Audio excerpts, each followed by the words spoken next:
Hi, good evening. Sorry about that. Hi, thank you for joining us. We are with CPAC. So today I will be your host, Nataki Rose. I am your host today, and I will have my guest, Felipe Tenegmanasans. and he will be joining us today. He is within the community, and he wants to tell us why he likes why CPAC is important. CPAC, Happy New Year to everybody. CPAC is a civilian accountability police council that we are implementing or trying to implement throughout the city of Chicago through city council and have city councilmen pass it. So we're going to do a series of why CPAC is important to people, why people would like to see CPAC in their communities, why they would like to see CPAC implemented throughout the city of Chicago.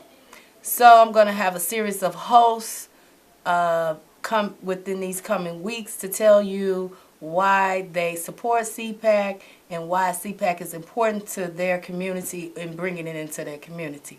So, Felipe, how you doing today? I'm doing all right. That's good. That's good.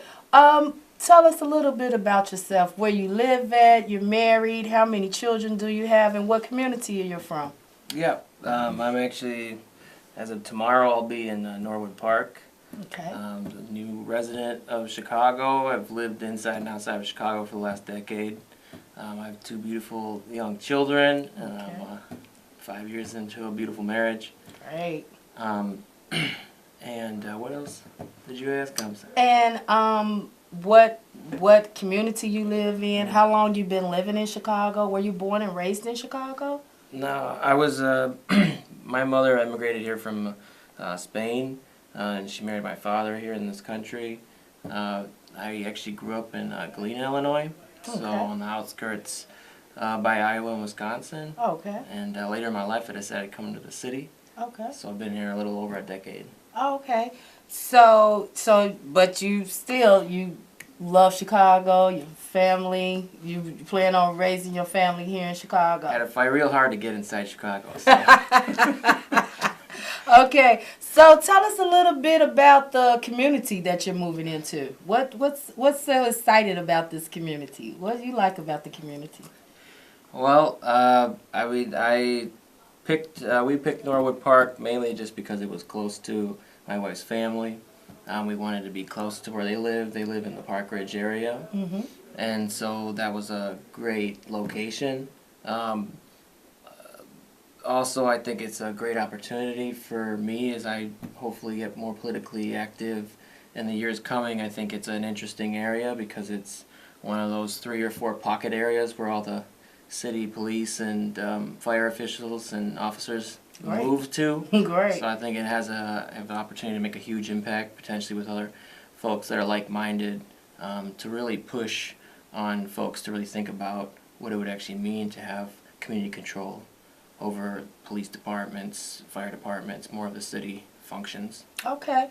Yeah, so Felipe has joined CPAC in a couple of boycotts, actions, and everything. So that's why I decided to have him as a guest.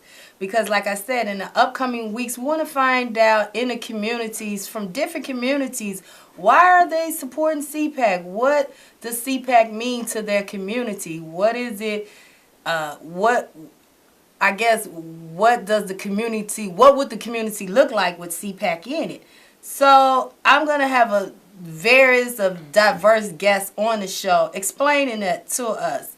And so, yes, what's your community? Northridge? Woodridge. Oh man, now I'm getting me confused. Norwood Park. Norwood Park. Yes, we need CPAC in Norwood Park. That's where we need CPAC. So I'm going to start off and ask you, I guess, what makes you, I guess I will ask you, why do you support CPAC? I mean, for me, it's pretty simple. I I fully support, I mean, community in general. I mean, if we're going to talk about having democracy in this country, which we still don't necessarily have, I would say we have more of a pseudo-democracy. But if you want community control and you want community participation and you're really trying to encourage civics, what better place to start than with some of the areas and departments within the city or government that we most come in contact with. And typically, more often than not, depending on which neighborhood you live in, of course, you might feel a presence more or less, but police and fire departments and hospitals and emergency response folks are oftentimes who we might see in the street more. We see their vehicles. Correct. But depending on which neighborhood you are in, you might not interact with them as much. Some Correct. people, unfortunately, the communities are over-policed. Some are completely under-policed. And I just find it that it's important that if you have to have some sort of community control.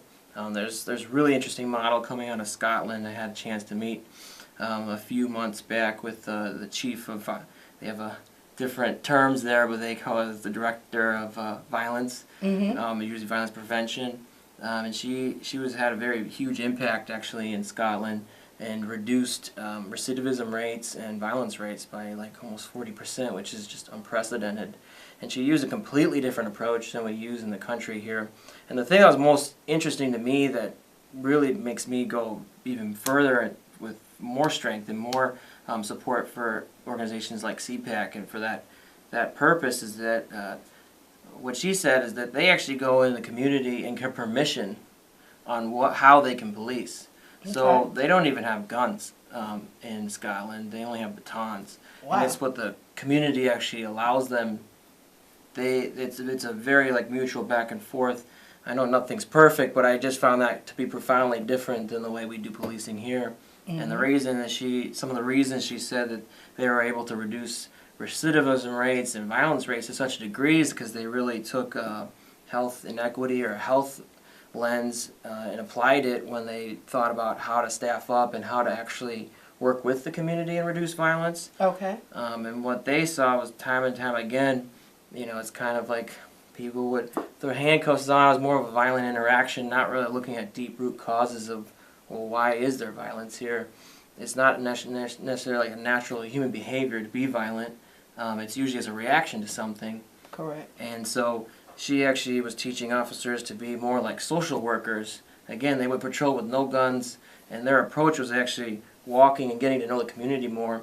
And she also used big data and started looking at, okay, well, if we put somebody in jail and then we let them out, where are we sending them? What community are they going back to? So if they were tried for a drug conviction or something, for example, and then they get out of jail and they go back in the community, well, a lot of times they would start looking at the different houses and they're like, to the left you have another drug dealer, to your right you have a drug dealer, to the right you have people that are committing all these different types of crimes, and necessarily you pool all these people into one location and then you constantly police it. You're actually creating a cycle. You're not actually trying to break anybody out of that situation.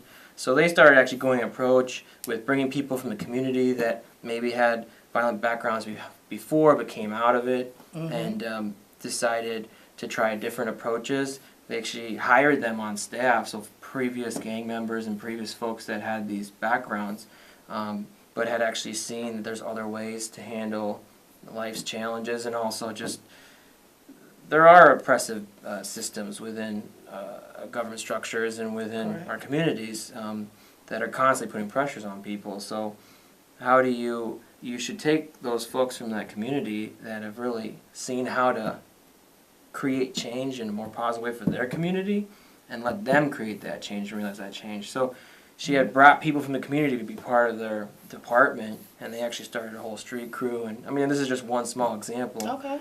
But I just found that really interesting. For me, the key takeaway was that they really had to ask for permission to be allowed in the neighborhood. The community actually let them police the neighborhood. I found that very interesting. So that's why I support CPAC. It's a similar concept. Okay. So in your community, and you just gave a very wonderful why you support CPAC, and thank you for supporting CPAC. And also what got me curious is because most of the people that support CPAC, I guess, I guess people might feel like they're in high crime neighborhoods and communities. But actually, your community is not a high crime community. It's low crime community. It has a lot of police, fire departments, and everything. And you still say that you still saying that that community still, even though it's not high crime, that it's CPAC still needs to be in that community. Is that correct? Yeah, and I mean, for me, Even though it's a high income community, that's what I'm saying. I mean, higher. Yeah. But yeah, I mean, for that specifically, the reason I say it's important is because you have to go to where people live. So this is one of those 3 or 4 areas in Chicago where all the city workers live. And I think that's oftentimes what happens. People kind of escape from the situations, or they don't realize it on a day-to-day. And it's just difficult to even understand the complexities if you don't live it day-to-day. And there's one different thing when you work in an area versus when you live in an area. When you can come and go from an area, that gives you different experience, perspective. It's not just this situation, it's just in general. It's like the human experience. So for me, my belief is if I'm going to help, along with other folks, create big impacts, you got to go to where, you know, if the police officers are out, they don't all work in Norwood Park, you know, they work all throughout the city. Why did they move to Norwood Park? Well, probably because there was less violence, there was good enough schools, they helped build them up. And the point is that every community in Chicago should be like that. It shouldn't just be where city workers live or where the higher income folk live. It should really be distributed across the whole city. And as we see with school closing and how funds are distributed in the city, that isn't always the case. And so I think there's a huge opportunity for folks, especially like me, to make an impact in our community areas that might not be your typically high crime, but that's not the point. The point is that there should always be civilian control over police departments, fire departments, the general necessities of the city, government functions. Like there should be participatory and active. School boards too, same thing. And it should be, you know, elected by the people and for the people. And we're a long way from really having it be equal and having actual community members involved. But this is the time to do it. I think we've seen what happened when not enough of us are involved, especially maybe the more communities that are a little safer. Especially if you have that safety net. You really have to push. It's our job because that's how we collaborate with everybody else in other communities. We're all moving in unison on a focused agenda. So. Also, I know that that you work with the health department, and I know that you are into environment and health and everything. So, as you work in the health department and do health research and everything like that, how has not having CPAC, how health-wise, how not having CPAC, what is the impact that you see that it's having on people, like stresses, or what kind of health impact is it having not having CPAC opposed to having CPAC? Like the health, like do you think it's in like any health issues or trauma or because of police brutality? Yeah, I mean it's a deep, complex web of how this occurs, but I mean I would just step back and ask not for the health department, but not from the health department, but I know. It's called a Collaborative for Health Equity, Cook County, and we're a network of multiple cities with basically entirely volunteer different groups and entities come together, and individuals and concerned citizens, and that group is meant to focus on health inequity and health and social determinants of health is what they call it. So basically why unfortunately, now that you can actually predict life expectancy, how long someone's going to live, just by their zip code. Wow. Just by their zip code. Just by their zip code. And that's not like an act of God. You know, that's not some like random occurrence. There's definitely systems in place. I mean, it's one of the most, we're one of the most segregated cities. We always had number one. You know, I'm not saying we're doing any better, just somebody else is doing worse now. We're not necessarily the number one, but we're always at the top. And that's a long history. You know, Jim Crow played out here, and there was definitely the districting out and how people were able to move and not move within certain neighborhoods, the way neighborhoods were developed, which ones got money to develop, which ones did not. There's no it's again it is targeted to benefit certain people, and it's definitely a power dynamic which is going on. So that's a lot. So when you look at health inequities, you have to look at it in multiple ways. You can't just look at it like the physical reaction or the direct like hospital term of like, why did I get a heart attack, you know? Or why am I losing my hair, or why do I look 10 years older than I should for this age? Those are signs of obviously stress, and significant stress can cause physiological harm on your body and work your system. Basically, if you think of it this way, so when you're in a constant fight or flight, that's that reaction in your body. There's different hormones and they're different. Your body physiologically changing. That's the stress response. If you're constantly in that mode, or that's constantly running triggered, from the police, or thinking that even, you're going to be harassed by the police. Even that. I mean, even after the trauma's happened, it's just like our veterans and a lot of people that have experienced trauma. It can carry with you. And until you're able to heal and actually move past that, you have to have an environment too. It's not, there's individual things you can do, there's support groups, but there's also the environment you're in. So if you're in an environment where this is a constant stressor, yeah, it's going to take its toll on you. And that's the reason why you can predict, unfortunately, like life expectancy by the zip code you're in, because you look at the conditions. You know, what are the housing prices? What are the types of crime rates? What's the police like brutality rates? They've done measures like that, and they've found a direct correlation. That's why myself involved and other folks were involved with the Healthy Chicago 2.0 plan from the City Department of Public Health. Okay. And they actually listed police violence actually now as a health indicator, which is like pretty great first step. I mean, it doesn't solve everything, but the point is that now that the Public Health Department of Chicago has actually identified that and said that this is something that directly relates to health outcomes, how long people live, how well they live, the quality of life, and then now we're going to have to start tackling it as a city. So I think it's a great first step. It's not nearly enough, but these are the kind of things the city needs to recognize, and I think the Public Health Department did a great first step by acknowledging the fact that police violence, police brutality, it all fits in the same realm, has a direct effect on health, and they're mandated, because the health department is mandated by the principles of human rights, to assure everybody has the ability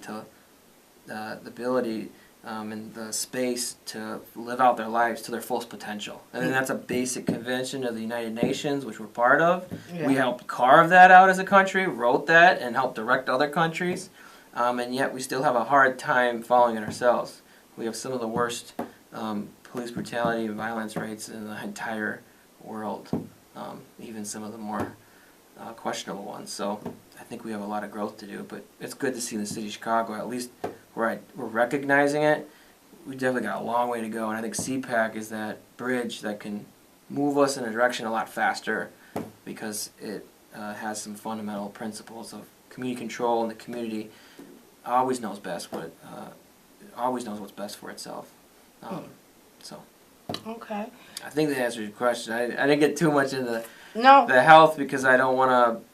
I think people sometimes focus too much, and they say individual health outcomes, or like you got stress or heart attacks, or maybe you smoke too much and that's your fault. It's like, well, no, there's conditions that create the need or want or desire to do those things, and it's addressing those root causes. We often don't talk about that. What we talk about is like, okay, there's diabetes in the community, let's go cure diabetes, but they don't think about, well, maybe there's something else causing that diabetes. It's not just as simple as like, oh, there's a lot of corner stores with like bad food or not the best, healthiest food. Well, why did that happen? Nobody asked that question. And who owns those stores? And they're over police probably. They're probably using that as lookouts. Like, there's a whole way to link these are interlinked issues. Okay. But I think we start with what we know, and what we know is that when communities when they have control over their self-determination, you know, Mm-hmm. that they're the best equipped to define how their lives and their community lives are going to be played out. And so CPAC, there's a definite need for that, and CPAC fills that void. I know a lot of young people, young men that have actually been traumatized, like you said, by police brutality, and I guess it's not like they about to have a heart attack, but they do suffer some type of, I guess, repeat cycle, or or when the police does approach men, they kind of snap out and just like, or I guess I guess it's like an abuser. Once he hit you and he come back to hit you again. It's like a Stockholm effect. Right, exactly. And so with that being said, that I know a lot of young people suffer what you were saying, like because of the high crime in their community, the bad food in their community, and everything like that. So now you got the police coming, slamming your face up against the wall every day, or just harassing you just because, So that's why I was like, what kind of effect is that having on them psychologically and mentally? I mean, on one end, we can't always look at just the negative side. I think there's a positive side. I mean, it's not good that that's happening, but because of the resilience of human beings, I think what you can say is that people will start to become more resilient too, meaning that they're able to really handle a lot higher levels of stress, and they're able to deal with life problems a lot better. I know people are going to argue with me on that, but I'm not saying that justifies that. I'm just saying I always try to look at, well, people are very strong too, and to come out of those situations and be in that environment continuously, and to just survive is like an amazing feat in its own right. But yeah, there's definitely negative health effects. There's probably lived PTSD.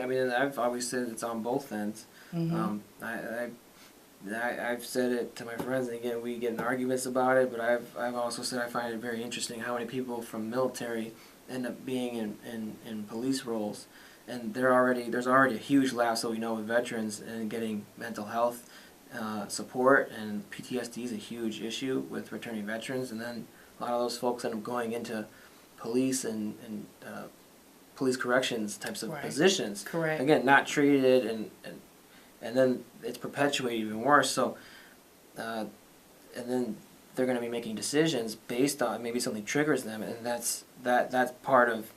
That's not the whole answer. That's just a very tiny fraction. But it just I say that just to say that that's even more of a reason why to have a citizen in control, because when they can see these things, they can identify it and create supports as a community, because the community, it was in their self-interest to not have that happening, versus somebody from the outside that doesn't necessarily know or see it every day, and just, again, is going to place the blame on somebody, whoever's committing the crime. It's always, oh, well, you committed a crime, so you're going to do the time, and we're going to ignore why or what brought you to even do the crime. It's not like you're born out of the womb and you're just like, you're a bad person. I don't believe that. Maybe others do, but that's my biggest thing, is that everybody, it's the environment, it's, love and nurture and nature, but the environment helps create it, and also it's the nurture part. Where's your family at? If they're working 2-3 jobs, how are they going to raise you? Mm-hmm. If you don't have a grandparent in the house, or you have multiple families, how are they going to raise each other? And again, these things are complicated and they're complex, but I just think that's why it just justifies more of a reason to have these types of committees, because again, they can oversee it in real time and experience it, and they can react in a proper way and create better policies and work with different folks from different departments to strengthen it. It's a strength, it's not a weakness. But there's a lot of apprehension for some reason. I think it's about power and control. Mm-hmm. And why do you think they... And one more question before we wrap up, because we're wrapping up right now. One more question. Why do you think the mayor is scared to give that type of power to the city of Chicago? Why do you think he's scared to allow the people to vote on having a community control council? Why do you think, if you could answer that like in 2 seconds briefly, like why do you think he's so scared I of can't us, the get in people? their head. I just would say that this is a class issue, and there's always issues with power, and letting go of power is a scary thing for people that already have power. And the only way you're going to get it is by putting a lot extreme pressure. There's a lot more people that don't have, well, everybody has power, but with political power, we can gain a lot more. So, Okay. Well, Felipe, thank you for being on. I you want for having me. everybody to look at the YouTube video for CAN TV and come and check us out every Monday at CPAC meetings at 1325 South Wabash, and also check us out every Thursday at 6 to 6:30 on CAN TV. I will be your host, Nataki Rose, and I will be bringing different guests to you every week to why people and why we want CPAC in our community. Thank you for joining us. Come and join us any Monday or Saturdays too. We have meetings on Saturdays too. So come and join us. And thank you for joining us. Have a nice evening. Thank you. Thank you.